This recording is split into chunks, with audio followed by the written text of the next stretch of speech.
The crystal chandeliers of the gilded lily caught the light like 1,000 captured stars, scattering fractured brilliance across marble tables where Chicago's elite conducted the delicate theater of wealth. It was 8:15 on a Friday night, and Clara Page was drowning in false civility. She moved through the dining room with the practiced invisibility of someone who'd learned that survival meant becoming part of the scenery, just another element of the carefully curated atmosphere, as unremarkable as the gold-trimmed china or the soft piano music that provided a soundtrack to conversations she was never meant to hear. Her brown hair was pulled back in a severe ponytail that said professional rather than pretty, her uniform crisp and anonymous. 5 years of this work had taught her to read a room the way musicians read sheet music, anticipating crescendos of complaint before they erupted, sensing the micro-tensions that preceded the storm of a dissatisfied customer. Tonight, something felt wrong. Clara balanced a tray of dirty cocktail glasses as she navigated past table 12, where a venture capitalist was explaining cryptocurrency to his visibly bored date, past table 8, where an anniversary couple ate in the comfortable silence of 30 years together. The dining room hummed with the particular frequency of money at rest, confident, unhurried, secure in the knowledge that the world would wait for them to finish their foie gras. But table 4 radiated a different energy entirely. She'd noticed them when they arrived. Impossible not to. Julian Valenti wasn't the kind of man who blended into opulent surroundings. He dominated them through sheer presence. Mid-40s, built like violence wrapped in an expensive suit, with tattoos creeping up from his collar that no amount of tailoring could completely hide. His dark eyes swept the room with the systematic assessment of someone who'd spent a lifetime calculating exits and identifying threats. The maitre d' had practically genuflected when seating him, and the other servers had drawn straws to avoid being assigned his table. Clara had lost. His wife was a study in contrasts. Porcelain skin, platinum hair swept into an elegant chignon, a dress that probably cost more than Clara's monthly rent. Serena Valenti wore her beauty like armor, each gesture precisely calibrated for maximum effect. She should have been the perfect complement to her husband's rough edges, the civilized face of their partnership.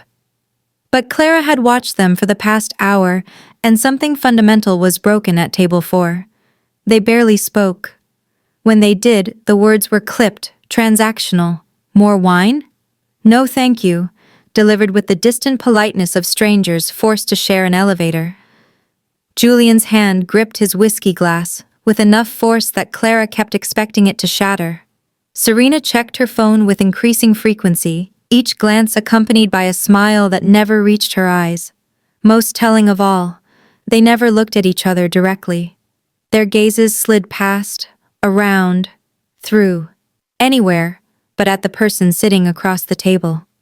It was the body language of two people occupying the same space while existing in entirely different worlds. Clara had seen unhappy marriages before. The Gilded Lily practically specialized in them, providing neutral territory for couples who could no longer stand to be alone together. But this felt different. This felt dangerous. She approached their table with her server's smile firmly in place, the one that suggested helpfulness without personality. "Can I get you anything else? Coffee? Dessert menu?" Julian barely glanced at her, his attention fixed on something in the middle distance. "Another whiskey. Neat." "Of course." Clara turned to Serena. "And for you, ma'am?" Serena's eyes focused on her for the first time all evening, and Clara felt the weight of that gaze like a physical thing, assessing, measuring, dismissing. "Nothing. We'll be leaving soon."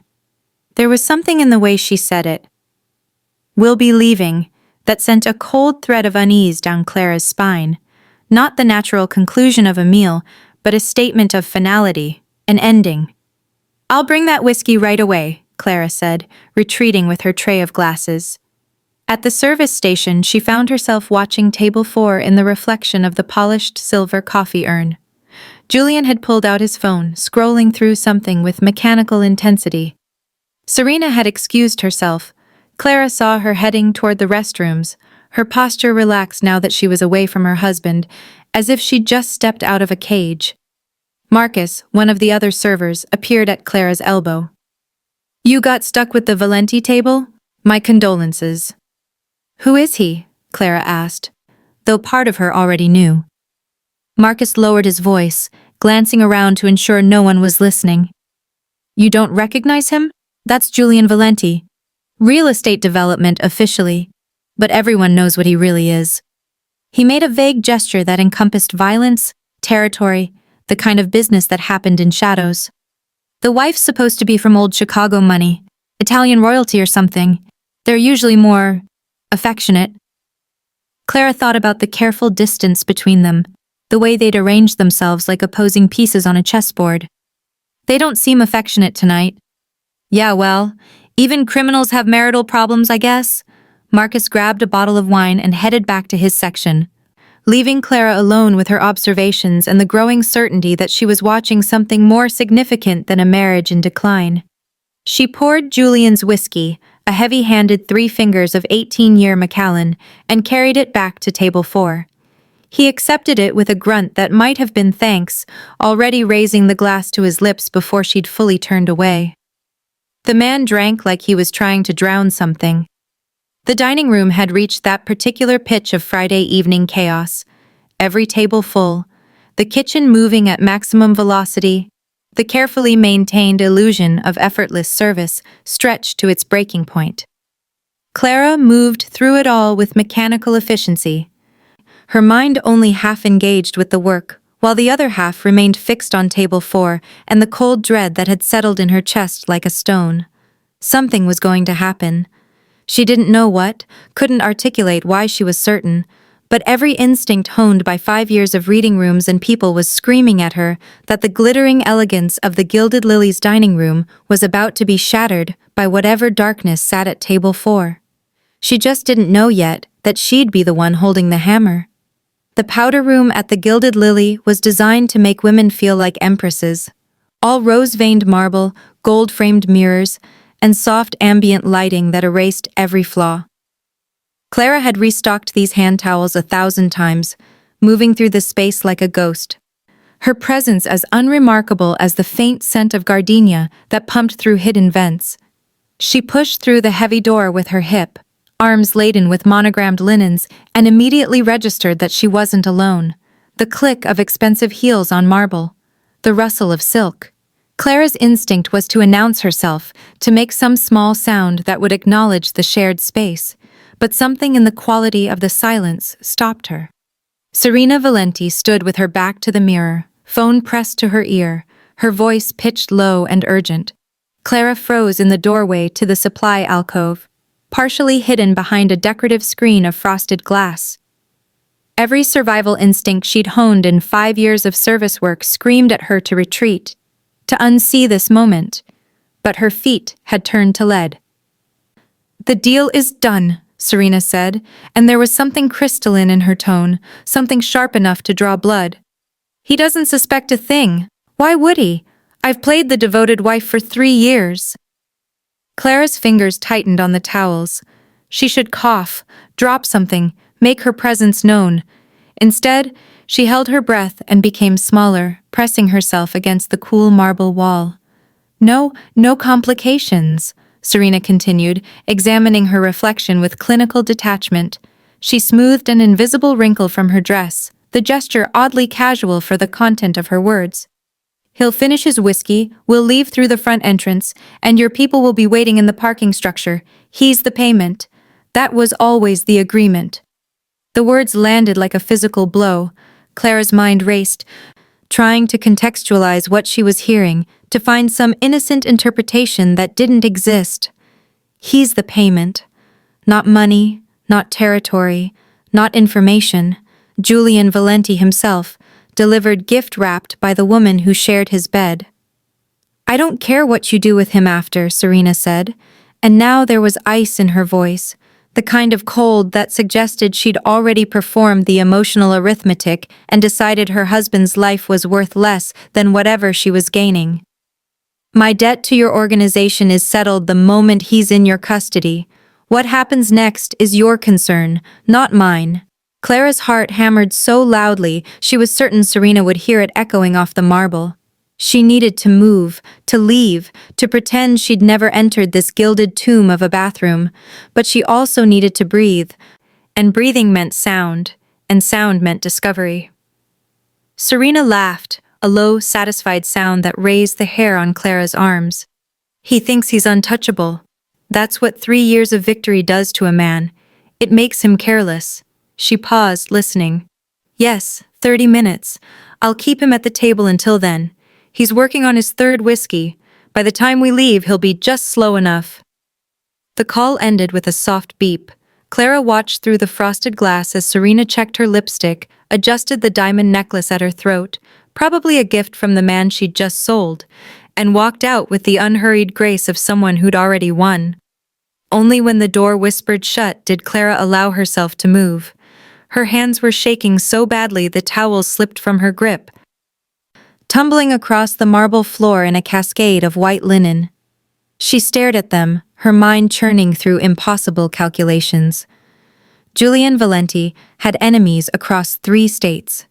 His death would reshape the entire criminal landscape of Chicago. And she, a waitress who made $11 an hour plus tips, had just become the only person who could stop it. The question wasn't whether she believed what she'd heard. The question was whether she valued her own survival more than a stranger's life, even if that stranger was a monster. Clara gathered the towels with trembling fingers and made her choice. Clara's return to the dining room felt like walking through water. Every step required conscious effort, every breath a deliberate act. The crystal chandeliers seemed too bright now, casting sharp shadows across faces she'd served 100 times without really seeing them. Table 4 sat in the corner like a stage set, spotlit and waiting for the final act of a tragedy only she knew was coming. Serena had returned to her seat, posture perfect, smile serene. She was checking her phone with the casual disinterest of someone waiting for a dinner check, not an execution. Julian sat across from her, his 3rd whiskey catching the light like liquid amber. His tattooed hand gripped the glass with enough force that Clara could see the tension in his knuckles even from across the room. He knew something was wrong, he just didn't know what.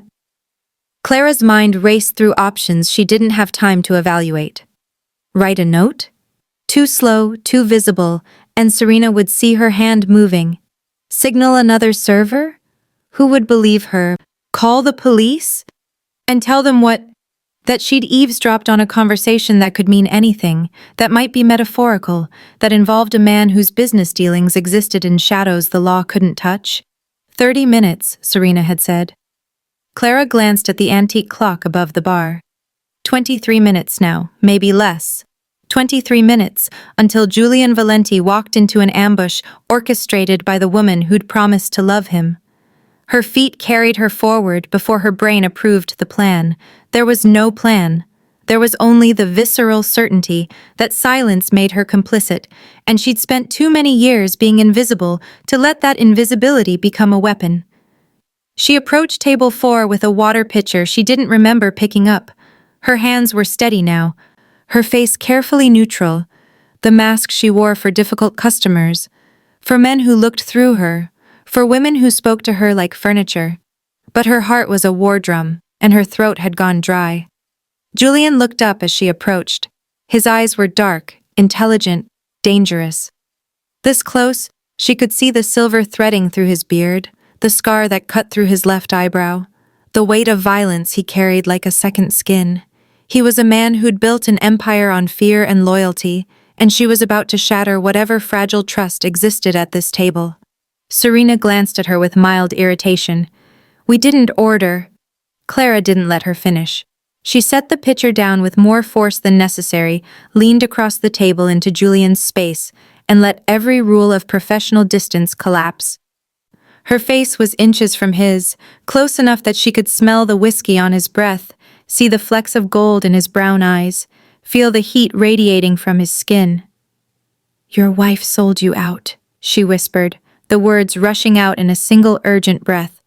"The kitchen exit is rigged. Go now." For a frozen second, nothing happened.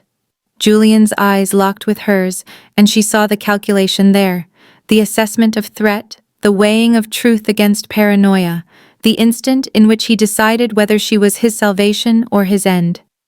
Then his gaze slid past her to Serena, and Clara saw the exact moment he understood. Not surprise. Recognition. As if some part of him had been waiting for this betrayal, had felt its approach like the change in air pressure before a storm. Serena's face had gone pale, her carefully constructed composure fracturing. "What did you just—" Julian's hand shot out and grabbed his whiskey glass. The movement was sudden, violent, controlled. He met Clara's eyes one more time, and in that look was something that might have been gratitude or might have been a promise. She couldn't tell which, didn't have time to decode it. He raised the glass as if in a toast, then hurled it across the restaurant where it shattered against the far wall in an explosion of crystal and aged scotch. Every head in the dining room turned. Every conversation stopped. In the chaos of that manufactured moment, Julian Valenti vanished. The sound of shattering crystal cut through the elegant murmur of the gilded lily like a gunshot. Conversation died mid-sentence. Forks froze halfway to mouths. Even the pianist's hands stuttered on the keys, turning Chopin into discordant noise before falling silent altogether. Clara stepped back from table 4, her role in the chaos already dissolving into the background. She was good at that, becoming part of the scenery, just another server reacting to a customer's outburst.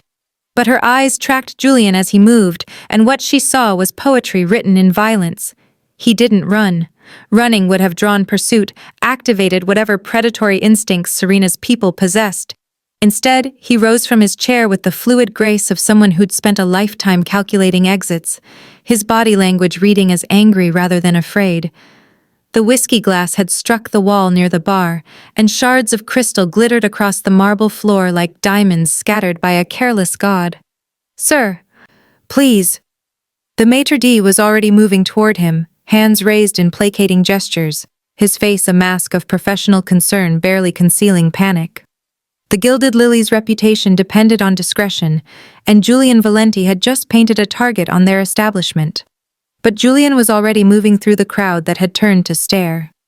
He used their attention like a shield, letting their focus on the broken glass blind them to his trajectory. Clara watched him navigate between tables with the precision of a man who'd memorized every exit in every room he'd ever entered, a survival instinct honed by years of making enemies. Serena remained frozen at table 4, her face a study in controlled fury. Her phone was in her hand. When had she grabbed it? And her thumb moved across the screen with quick, sharp movements. Texting. Warning. Adjusting the plan that Clara had just demolished with 7 whispered words. "What did you tell him?" Serena's voice was low, dangerous, meant only for Clara's ears. Her eyes had gone cold, all pretense of the elegant socialite stripped away to reveal something reptilian underneath. "What did you say?" Clara met her gaze and felt the weight of her own mortality. This woman had just sold out the most dangerous man in Chicago. A waitress would be nothing more than an inconvenient footnote. "I asked if he needed anything else," she said, her voice steady despite the adrenaline screaming through her veins. "He seemed upset." "You're lying." Serena stood, her chair scraping against marble. She was taller than Clara, her designer dress and diamond jewelry a reminder of the chasm between their worlds. "I heard you whisper something." "What did you—" But she never finished the question. 2 men in dark suits had materialized near the front entrance, their eyes scanning the room with predatory focus. Not restaurant security, something else. Something that made Clara's survival instincts scream. These were the ones who'd been waiting, the ones Serena had promised Julian to, and they'd just realized their target had evaporated. One of them caught Serena's eye and made a subtle gesture, a question without words. "Where is he?" Serena's face twisted with something between rage and fear. She pointed toward the kitchen, the direction Julian had gone, but her gesture was uncertain, betraying the truth that she'd lost control of her own carefully orchestrated betrayal. The men moved through the dining room like sharks through water, parting the crowd without touching anyone. Clara pressed herself against the wall, making herself small, invisible, forgotten. She watched them disappear through the swinging kitchen doors and knew with sickening certainty that Julian Valenti was already gone. He'd had a head start. 30 seconds, maybe less, but 30 seconds was an eternity for a man who'd built an empire on staying one step ahead of death. The dining room slowly came back to life. Uncertain laughter, resumed conversations, the pianist finding his rhythm again.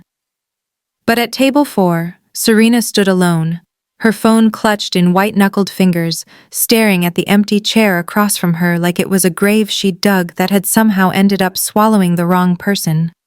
Clara turned toward the kitchen, her water pitcher forgotten, and wondered if she'd just saved a life or simply delayed an execution. Either way, she knew with absolute certainty that her own invisibility had just been shattered as thoroughly as that whiskey glass, and there was no putting those pieces back together. The kitchen doors swung open with enough force to slam against the walls, and the two men in dark suits emerged with expressions that could curdle blood. They hadn't found Julian. Clara saw it in the rigid set of their shoulders, the way their hands hovered near their jacket pockets, the predatory sweep of their eyes across the dining room that had suddenly become a hunting ground. Serena was on her feet now, phone pressed to her ear, her voice a venomous hiss that carried despite her attempts at discretion. "I don't care where he went. Find him. You have people at every exit. How does a man just disappear?" Her facade of sophistication had cracked like porcelain dropped on stone, revealing something desperate and dangerous underneath. Clara moved toward the service station, her mind screaming at her to run while her training kept her movements measured, unremarkable. Pick up the tray, clear the glassware from table 7. Smile at the couple asking for dessert menus. Be invisible. Be forgettable. Be anything except the person who'd just demolished a multi-million-dollar betrayal with 7 whispered words. But invisibility was a luxury she no longer possessed. "You!" Serena's voice cut across the dining room with the precision of a scalpel. She was moving now, heels clicking against marble like a countdown timer. And her attention was fixed on Clara with the intensity of a woman who'd just watched her carefully constructed house of cards collapse. "Waitress, don't you dare walk away from me." Clara's hands tightened on the tray.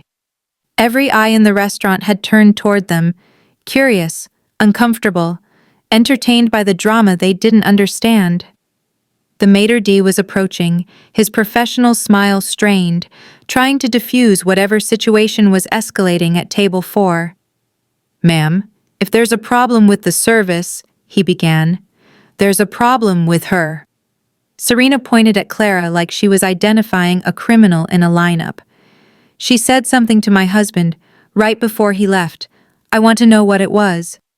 Clara forced herself to meet Serena's gaze, to channel every ounce of confused innocence she could manufacture. "I asked if he needed anything else, ma'am. He seemed upset, so I checked on him. That's my job." "That's not what you said." Serena closed the distance between them, and Clara could smell her perfume, something expensive and cloying, like flowers left too long in stagnant water. "You leaned in. You whispered something. What did you tell him?" The tray was shaking in Clara's hands now, glassware rattling like wind chimes in a storm. She was a terrible liar when she tried to construct elaborate fictions, but she was excellent at the kind of small, embarrassed truths that people believed because they confirmed their own superiority. I spilled water on the table, ma'am. I apologized. I'm sorry if I disturbed your dinner." It was thin, transparent, barely credible. But it was backed by Clara's flushed face, her trembling hands, the physical evidence of a clumsy server caught in the spotlight of her own incompetence. The maitre d' latched onto it like a lifeline. "Mrs. Valenti, I apologize profusely for any disruption. Please, allow me to—" "She's lying." Serena's eyes hadn't left Clara's face, and there was something hunting in them now, something that recognized prey no matter how it disguised itself. "I know she's lying." One of the men in dark suits had returned to Serena's side, leaning in to murmur something Clara couldn't hear. Whatever he said made Serena's jaw tighten, her composure fracturing further. The hit had failed. Julian was gone. And someone had warned him. Clara didn't wait to see what conclusion they'd reach. She turned on her heel and walked, not ran, not yet, toward the kitchen, her movements still controlled, still professional. The service corridor swallowed her, the sounds of the dining room fading behind swinging doors. Then she ran. Past the line cooks shouting orders, past the dishwashers elbow-deep in suds, past the manager's office where someone called her name in confusion. She grabbed her coat from the employee locker without breaking stride, her fingers clumsy with adrenaline as she shoved through the emergency exit into the alley. The November cold hit her like a physical blow, but she welcomed it, let it sharpen her senses as she sprinted toward the street. Behind her, she heard the fire door slam open again, heard voices shouting, but she didn't look back. Looking back was for people who still believed they might survive this by explaining themselves. Clara had just declared war on Serena Valenti. And wars didn't end with apologies. The alley behind the Gilded Lily was a study in contradictions. Designer dumpsters for a 5-star establishment. Rats that probably had better credit scores than Clara. She ran through it with her coat flapping open, her breath coming in ragged gasps that turned to white vapor in the November air. Her apartment was 12 blocks north, but she knew with bone-deep certainty that going home would be the last mistake she ever made. Serena's people would be there already, waiting. Clara burst onto the main street, the sidewalk crowded with theater-goers and late diners, and let herself be swallowed by the Friday night throng. She moved with the current of bodies, keeping her head down, her reflection fragmenting across storefront windows, a woman who looked like she was running from something because she was. Her phone buzzed in her pocket. Unknown number. She let it go to voicemail, then immediately regretted it. What if it was Julian? What if he was trying to warn her, to help her, to what? Thank her for destroying his marriage and his evening. The man was a crime lord, not a fairy godmother. He'd escaped with his life, and she was a loose end, an inconvenient witness to his wife's betrayal who could complicate whatever revenge he was planning. She turned down a side street, then another, her mental map of Chicago blurring into panicked geography. Away from the restaurant, away from her apartment, away from anywhere she'd ever been that could be traced. The crowds thinned, the streetlights grew sparse. She was moving into the kind of neighborhood where the Gilded Lily's well-heeled clientele wouldn't dare park their Maseratis. That's when she realized she was being followed. Not by one person, but by two. Shadows that moved with professional precision, keeping distance but maintaining visual contact. They'd been behind her for 3 blocks now, maybe 4. Clara's heart kicked into a higher gear. She cut across a parking lot, her shoes slapping against wet asphalt, and heard their footsteps accelerate to match. She broke into a full sprint, abandoning any pretense of casual flight. The parking lot opened onto a loading dock area, industrial and deserted, exactly the kind of place bodies were found in crime podcasts. Clara's breath was fire in her lungs, her server's shoes never designed for this kind of pursuit. They caught her between 2 delivery trucks. The first man came from her left, moving with the efficiency of someone who'd done this 1,000 times. Clara tried to scream, but a hand clamped over her mouth. Gloved, professional, smelling of leather and gunpowder. The second man appeared in front of her, and she had a moment to register his face. Mid-40s, scar through his eyebrow, expression utterly neutral. "Stop fighting," he said, his voice almost bored. "We're not going to hurt you." That's what they all said, right before they did. Something dark descended over her head, soft fabric that smelled of laundry detergent, blocking out the streetlights and the faces of her captors. Clara's survival instincts screamed at her to fight, to kick, to bite, but rough hands pinned her arms with practiced ease. She felt herself being lifted, carried, the world tilting as she was maneuvered into what sounded like a vehicle. A door slammed, an engine purred to life. And then they were moving, the city sounds fading into a low hum of traffic and tires on asphalt. "The boss wants to see her," someone said from the front seat, male voice, calm, discussing her like she was a package being delivered. "She armed?" Another voice, younger. "She's a waitress, Marcus. What's she going to do, stab us with a corkscrew?" The waitress who just saved his life. Show some respect. The words penetrated Clara's panic like light through a keyhole. Saved his life. The boss. These weren't Serena's men. These were Julian's. She didn't know if that made her situation better or infinitely worse. The hood remained over her head as they drove. Turns and stops blurring into a disorienting pattern designed to prevent her from tracking their location. She tried to count seconds, to memorize the route, but fear had turned her thoughts into static.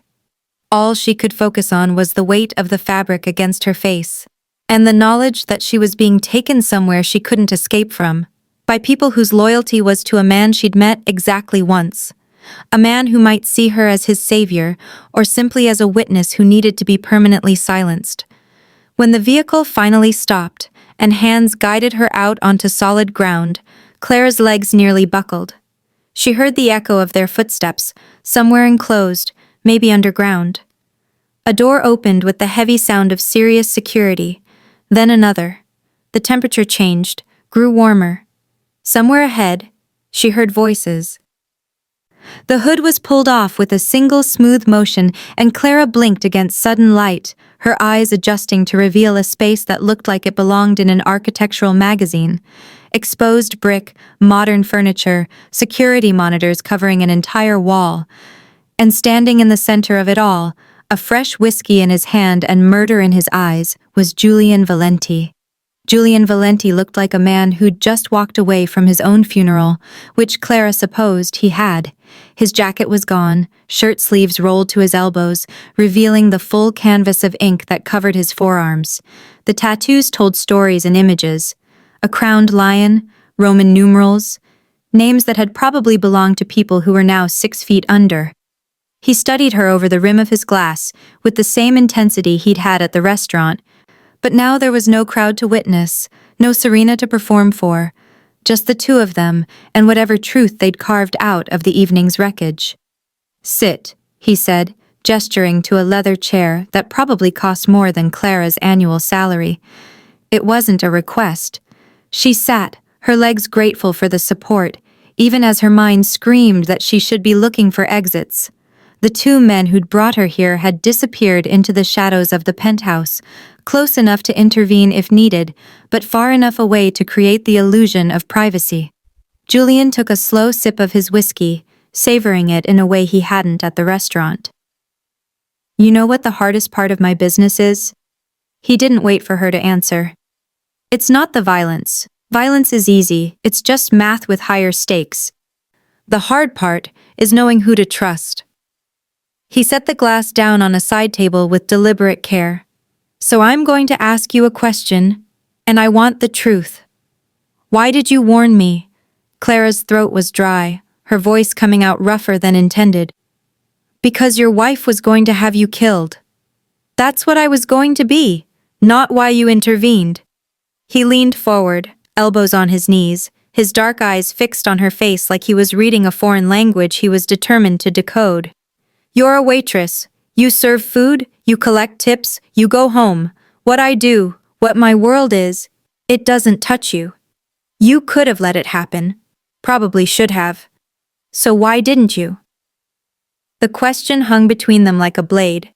Clara thought about lying, about constructing some noble motivation that would make her seem less foolish. But Julian Valenti had built an empire on detecting lies, and she was too exhausted to be anything but honest. "Because I heard her on the phone," Clara said quietly. "And she talked about you like you were an object, a transaction. 3 years of marriage, and you were just the payment." She met his gaze, refusing to look away. "I've spent 5 years being invisible, being treated like furniture by people who think their money makes them better than me, and I couldn't—" her voice cracked slightly. "I couldn't just stand there and let someone do that to another human being, even if that human being is you." Something shifted in Julian's expression, not quite a smile, but a recognition of something he'd thought extinct. "Even if that human being is a monster," he corrected softly. "I didn't say that. You didn't have to." He picked up his glass again, swirling the amber liquid. "I know what I am, what I've built, the things I've done to stay on top. He took another drink, and when he spoke again, his voice had gone flat, clinical. I suspected Serena 6 months ago. Little things that didn't add up. Phone calls she'd taken another room, meetings she claimed were charity functions that didn't exist, but I couldn't prove it. And in my world, you don't move against someone without proof, especially not your wife. Why did you marry her? The question escaped before Clara could stop it. Julian's laugh was bitter, humorless. Because she was smart, beautiful, came from a family with connections I needed, and because I was arrogant enough to think I could build something legitimate, something clean, with the right woman beside me. He shook his head. Turns out she was building something too. Just not with me, against me. Who was she working for? The Kozlov Syndicate, Russian outfit that's been trying to move into Chicago for 2 years. He met Clara's eyes. Her family's debt to them was considerable. I was the settlement offer. She delivers me. They forgive what her father owed. Clean transaction. No witnesses except the widow. The weight of it settled over Clara like a shroud. She'd stumbled into something so much larger than a marriage gone wrong. This was territorial warfare, generational debt, the kind of violence that reshaped cities. What happens now? She asked. Julian stood, moving to the wall of windows that overlooked the Chicago skyline. The city glittered beneath them like a circuit board, each light a life that had no idea what moved in the shadows. Now? Now I dismantle everything Serena touched, every account, every contact, every piece of my operation she had access to. I rebuild with people I can trust. He turned back to face her. And I figure out what to do with you. Julian reached into his pocket and produced 2 objects, setting them on the glass coffee table between them with the deliberate care of a man presenting evidence in a trial. A heavy iron key, old-fashioned and substantial, the kind that looked like it belonged to a Gothic novel. And a sleek black credit card with no name embossed on its surface, just a series of numbers that suggested unlimited access to funds Clara couldn't begin to imagine. The key opens a safe house in Minneapolis, he said, his voice taking on the cadence of a business proposal, all emotion stripped away. Clean identity documents, $50,000 in cash, and a phone number for a lawyer who specializes in making people disappear. You take it, you walk out of here, and by Monday morning, you're someone else living somewhere I'll never find you. He tapped the credit card. This one gives you the same thing, just with better accommodations. First-class ticket to wherever you want to go. Europe, South America, Asia, new name, new life. Enough money to start over and never look back. Clara stared at the objects like they were artifacts from another dimension. 20 minutes ago, she'd been running through alleys in server shoes. Now she was being offered witness protection by the Chicago underworld. Those are the easy options, Julian continued. He walked back to his chair and sat, his posture relaxed, but his eyes sharp as broken glass. The ones where you survive by running, where you spend the rest of your life looking over your shoulder, wondering if Serena's people finally found you, if the new barista at your coffee shop is surveillance, if every stranger on the street is the one who's going to put a bullet in your head. That's supposed to be the easy option? Clara's voice came out sharper than intended. Compared to the alternative? Julian's smile was wolfish. Yes.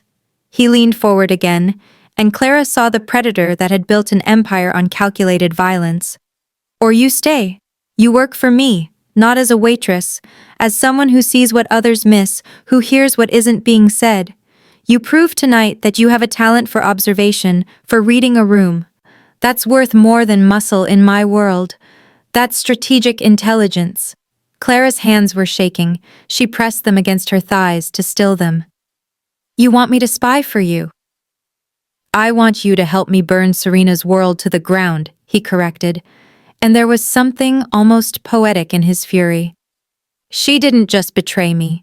She betrayed every person loyal to me, every alliance I've built, every piece of trust that holds this organization together. If I let that stand, I'm finished. Not because of her, but because everyone will see weakness and move against me. So this is about revenge. This is about survival. Julian's voice had gone cold. And about sending a message that betrayal has consequences. Serena thought she was smart enough to play both sides. She wasn't. Now she's going to learn what happens when you sell out Julian Valenti and fail. The silence stretched between them, heavy with implications Clara didn't want to examine too closely. She looked at the key and the credit card again. 2 doors to 2 different futures, neither of them the life she'd woken up to this morning. That life was gone, shattered as thoroughly as the whiskey glass Julian had thrown.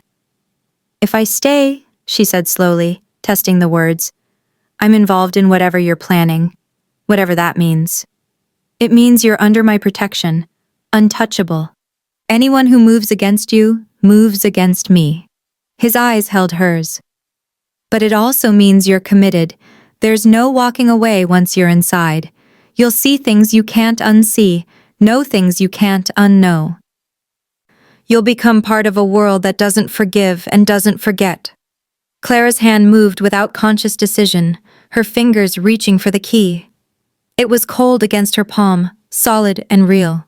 She picked it up, feeling its weight, and saw something shift in Julian's expression. Surprise, maybe, or recognition. "Why this one?" he asked quietly. "Because running away sounds safe," Clara said, turning the key over in her hand, watching how the light caught its edges. "But I've been running my whole life, running from poverty, from expectations, from the idea that I'm supposed to be grateful for scraps from people who look through me." She looked up at him. "You asked why I warned you. It's because I'm tired of being invisible, of pretending that what happens in front of me doesn't matter because I'm just the help." She set the key back on the table with a decisive click. "I'll stay." 3 months later, Clara's hands no longer shook when she held a gun. The shooting range beneath Julian's primary operations center had become as familiar as the Gilded Lily's kitchen once was, the sharp chemical smell of gunpowder, the precise ritual of checking the magazine, the controlled exhale before squeezing the trigger. Her instructor, a former Marine named Davidson who spoke primarily in grunts, watched her empty an entire clip into the center mass of a paper target 30 feet away. "Better," he said, which from Davidson was equivalent to a standing ovation. "You're not flinching anymore." Clara set the Glock down and pulled off her ear protection. "I'm still slow on the draw. You're an analyst, not an assassin. You just need to not die while you're being useful." He collected the weapon with the casual efficiency of someone who'd handled thousands of firearms. "Besides, the boss doesn't keep you around for your shooting. He keeps you around because you notice things." That was true. The gun training was supplementary, insurance against the world Clara now inhabited, where a wrong turn could mean a bullet. But her real education happened in the rooms upstairs, where she'd spent 12-hour days learning to decrypt communications, trace financial networks, and read the micro-expressions that betrayed lies. She'd traded her server's apron for tactical gear and tailored suits, her notepad for encrypted tablets, her polite smile for the kind of silence that made people nervous. She'd also learned what had happened to Serena Valenti, though Julian never discussed it directly. The woman had simply disappeared 3 weeks after that night at the restaurant. No body, no arrest, no dramatic confrontation. Just an absence that rippled through Chicago's underworld like a stone dropped in dark water. The Kozlov syndicate had lost their insider and their leverage. Serena's family had been quietly relocated to somewhere they could contemplate the cost of their debts. And Julian's empire had reorganized itself around tighter circles of trust, with Clara sitting in the innermost ring. The transformation hadn't been easy.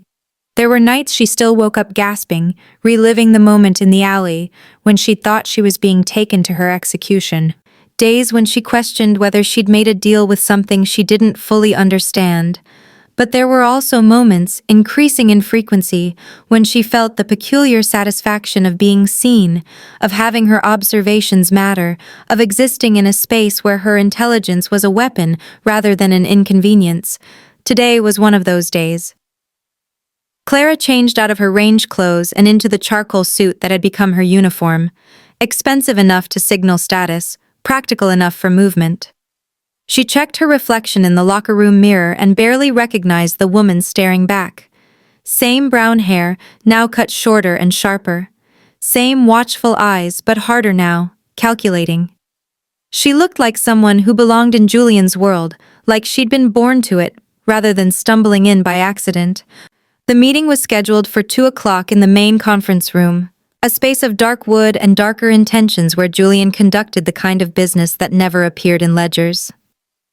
Clara arrived early, as always, and spent 15 minutes reviewing the intelligence report she'd compiled that morning.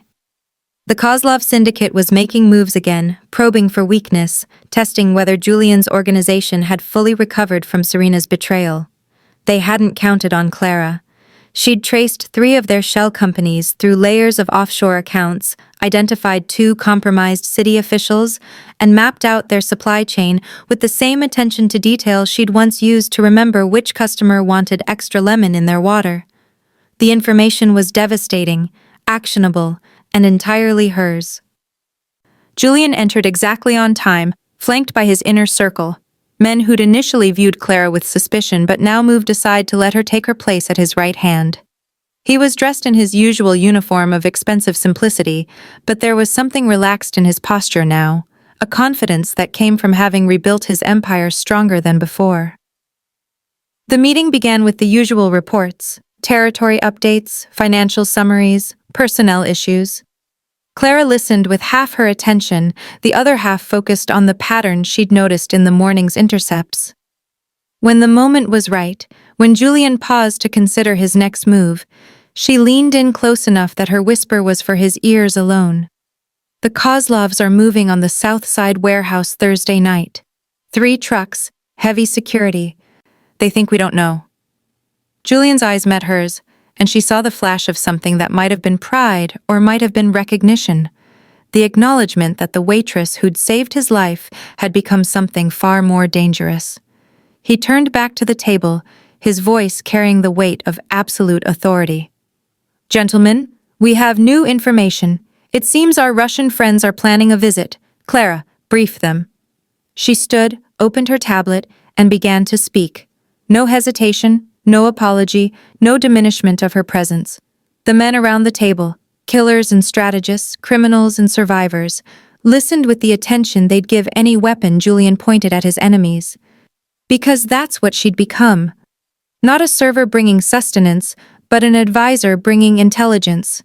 Not invisible furniture, but a voice that shaped decisions. Not the woman who disappeared into the background, but the one who whispered truths that changed everything. Clara Page had traded crystal chandeliers for conference rooms, but she was still reading the room, still seeing what others missed. She'd just learned to turn observation into power and power into survival. And when the meeting ended, when Julian placed a hand briefly on her shoulder in acknowledgement of work well done, Clara allowed herself the smallest smile. She'd made her choice that night at table 4, and every day since she'd chosen it again. Not the key to Minneapolis, not the credit card to anywhere else. She'd chosen this. The risk, the darkness, the brutal honesty of a world that didn't pretend to be anything other than what it was. In the end, she hadn't been saved by Julian Valenti. She'd saved herself by refusing to stay invisible. And that made all the difference.